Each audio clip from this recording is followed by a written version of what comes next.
যৌথ বাহিনীর টহল অব্যাহত থাকবে এবং যৌথ বাহিনী মোতায়েন থাকবে, এমনটি আমাদেরকে যৌথ বাহিনী থেকে বলা হয়েছে।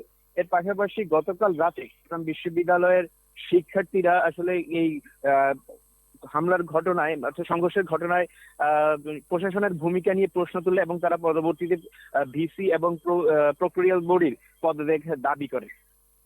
এছাড়া আমরা শিক্ষার্থীদের সাথে কথা বলে জানতে পেরেছি যে 2 নম্বর গেট এলাকায় যে শিক্ষার্থীরা হলের বাইরে থাকতেন, অর্থাৎ 2 নম্বর গেট এলাকায় যারা বিভিন্ন বাসা বাড়িতে থাকতেন, তারা এখন হলে এসে অবস্থান নিচ্ছেন, কিন্তু তারা এখন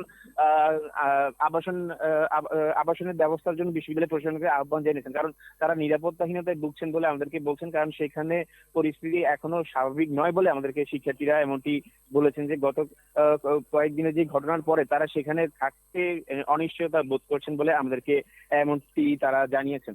এছাড়া বিশ্ববিদ্যালয়ে আগামী 4 সেপ্টেম্বর পর্যন্ত সকল ধরনের পরীক্ষা স্থগিত করা হয়েছে, কিন্তু ক্লাস চলমান রয়েছে। কিন্তু আমরা এছাড়া বিশ্ববিদ্যালয়ে আগামী 4 সেপ্টেম্বর পর্যন্ত সকল ধরনের পরীক্ষা স্থগিত করা হয়েছে, কিন্তু ক্লাস চলমান রয়েছে। কিন্তু আমরা একটি বিষয় লক্ষ্য করেছি যে ক্লাস চলমান থাকলেও বিশ্ববিদ্যালয়ে এখন পর্যন্ত যে সকাল 10টা বাজে, 10টার পরবর্তী সময় এখনো বিশ্ববিদ্যালয় একদম নীরব, কোনো শিক্ষার্থী আমরা দেখছি না।